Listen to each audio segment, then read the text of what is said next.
और वो आज किस हाल में रह रहे हैं। राज्य की भागदौड़ संभालते समय उनके पास न राजधानी थी न राजा का वैभव, बस था तो स्वाभिमान, गौरव, साहस और पुरुषार्थ। उदय सिंह द्वितीय और महारानी जयवंताबाई के सबसे बड़े पुत्र, उदयपुर मेवाड़ में सिसोदिया राजवंश के सबसे शक्तिशाली राजाओं में से एक महाराणा प्रताप। कद 7 फीट 5 इंच और उससे भी बड़ा उनका साहस। भालों का वजन 81 किलो, छाती का कवच 72 किलो और बची हुई ढाल और साथ में 2 तलवारों का वजन मिलाकर 208 किलो। ये वजन दर्शाता है कि महाराणा प्रताप की भुजाओं में कितना बल था। 1576 में हल्दी घाटी में महाराणा प्रताप और मुगल बादशाह अकबर के बीच युद्ध हुआ था, जहां 85,000 से अधिक मुगल सेना के खिलाफ केवल महाराणा प्रताप समेत 20,000 सैनिक थे। फिर भी महाराणा प्रताप के पराक्रम को अकबर भूल नहीं पाया। ऐसे में आपके मन में भी कभी न कभी विचार आया होगा कि महाराणा प्रताप जैसे शूरवीर राणा के बाद आखिर मेवाड़ के वंश का क्या हुआ? क्या आज भी महाराणा प्रताप का वंश जिंदा है? तो इसका जवाब है हाँ। और आज के इस वीडियो में हम जानेंगे महाराणा प्रताप के बाद से लेकर आज तक कितने महाराणाओं ने जन्म लिया और अभी महाराणा प्रताप का वंश कहाँ रहता है। कहते हैं हल्दी घाटी जैसे भीषण युद्ध के बाद महाराणा प्रताप को जंगलों में छुपना पड़ा, क्योंकि अकबर उन्हें पकड़ना चाहते थे। उन्होंने कभी हार नहीं मानी और मुगलों के हमलों को वो बार बार निरस्त करते थे। ऐसे समय भेलों ने इनकी बहुत सहायता की, जिसकी सहायता से महाराणा प्रताप ने चित्तौड़गढ़ को छोड़कर अपने सारे किले 1588 ईसा पूर्व में मुगलों से वापस छीन लिए। लेकिन 19 जनवरी 1597 के दिन चावड़ में 57 वर्ष की आयु में एक सख्त धनुष की प्रत्यंचा चढ़ाते समय अंदरूनी चोट लग जाने से महाराणा प्रताप का निधन हो गया।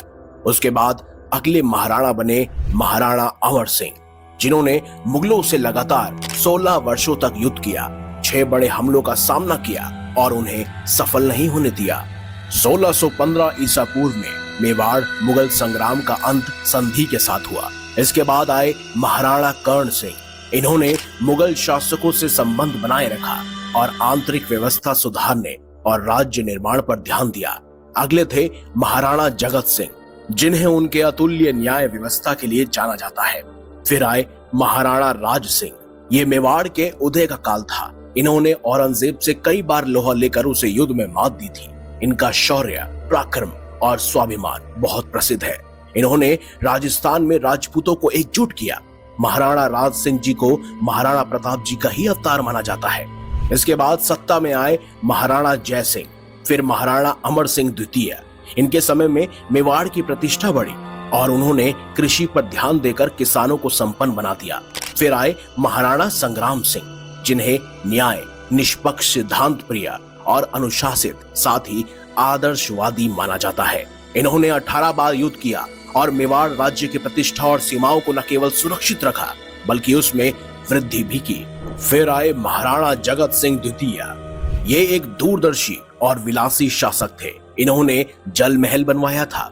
फिर महाराणा प्रताप सिंह द्वितीय, उनके बाद महाराणा राज सिंह द्वितीय, फिर महाराणा अरि सिंह द्वितीय, अगले हुए महाराणा हमीर सिंह द्वितीय, फिर महाराणा भीम सिंह। कहते हैं इनके कार्यकाल में मेवाड़ आपसी ग्रह कलह से दुर्लभ होता चला गया, जिसके चलते 13 जनवरी 1818 को ईस्ट इंडिया कंपनी और मेवाड़ राज्य में समझौता हो गया। इसका मतलब मेवाड़ राज्य ईस्ट इंडिया के साथ चला गया। महाराजा भीम सिंह योग्य व्यक्ति थे, निर्णय भी अच्छा लेते थे, परंतु उनके क्रियान्वयन पर ध्यान वो नहीं देते थे। लेकिन फिर ब्रिटिश एजेंट के मार्गदर्शन से मेवाड़ राज्य प्रगति पथ पर अग्रसर होता चला गया। इसके बाद आए महाराणा जवान सिंह। ये एक निसंतान महाराणा थे। देखा जाए तो ये महाराणा प्रताप के आखिरी वंशज थे, लेकिन उन्होंने एक पुत्र को गोद लिया जो बने मेवाड़ के अगले राणा महाराणा सरदार सिंह। कहते हैं कि ये भी निसंतान थे, इसीलिए इन्होंने अपने भाई स्वरूप सिंह को गद्दी दे दी। महाराणा स्वरूप सिंह के समय 1857 की क्रांति हुई। इन्होंने विद्रोह को चलने में अंग्रेजों की मदद की, क्योंकि उस समय मेवाड़ अंग्रेजों के अधीन था। फिर उनके पुत्र महाराणा शंभू सिंह आए। उनके समय 1868 में घोर अकाल पड़ा, जिससे अंग्रेजों का हस्तक्षेप और बढ़ गया। फिर बागडोर संभाली बागौर के महाराज शक्ति सिंह के कुंवर महाराणा सज्जन सिंह ने। इन्होंने राज्य की दशा सुधारने में बहुत बड़ा योगदान दिया। सज्जन सिंह के निधन पर शिवरती शाखा के गज्जन सिंह अनुज और उनके दत्तक पुत्र महाराणा फतेह सिंह को अगला महाराणा बनाया गया। फतेह सिंह कूटनीति, साहसी, स्वाभिमानी और दूरदर्शी थे। कहते हैं इनके कार्यकाल में ही किंग जॉर्ज पंचम ने दिल्ली को देश की राजधानी घोषित करके दिल्ली दरबार लगाया, लेकिन महाराजा दरबार में गए ही नहीं। अगले महाराणा बने महाराणा भूपाल सिंह। इन्होंने ही भोपाल सागर बसाया और वहां एक विशाल तालाब का निर्माण भी करवाया। ये भी निसंतान थे। इन्होंने महाराणा भगवत सिंह को गोद लिया था। अब कहते हैं कि महाराणा भगवत सिंह के 2 पुत्र हुए, महेंद्र मेवाड़ और अरविंद मेवाड़। कहते हैं महाराणा भगवत सिंह ने अपनी जमीन जायदाद को बेचना और लीज पर देना शुरू कर दिया, जिसके चलते उनके बड़े बेटे महेंद्र मेवाड़ कोर्ट चले गए। इसके बाद महाराणा भगवत सिंह ने उनके छोटे बेटे अरविंद मेवाड़ को अपना उत्तराधिकारी घोषित किया। इस समय में महाराणा अरविंद मेवाड़ के एक पुत्र हैं, जिनका नाम है लक्ष्यराज सिंह मेवाड़, और यही महाराणा प्रताप के वंशज है, जो आज भी उदयपुर सिटी पैलेस में रहते हैं। इनके द्वारा उदयपुर में टूरिस्ट के लिए महाराणा प्रताप और मेवाड़ राजघराने की याद में म्यूजियम भी मौजूद है, जहां आज भी महाराणा प्रताप और मेवाड़ से जुड़ा संपूर्ण इतिहास है। तो अगर आपसे कोई पूछे कि क्या आज भी महाराणा प्रताप का वंश जीवित है, तो उनसे कहिएगा हाँ, केवल वंश जीवित है, खून नहीं।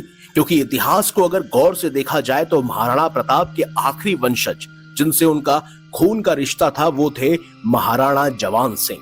कहते हैं महाराणा जवान सिंह ने अपने अगले पुत्र जो कि महाराणा बने उनको गोद लिया था, इसीलिए महाराणा प्रताप के आखिरी वंशज और खून का रिश्ता सिर्फ महाराणा जवान सिंह के साथ था। वहीं अगली आने वाली वीडियो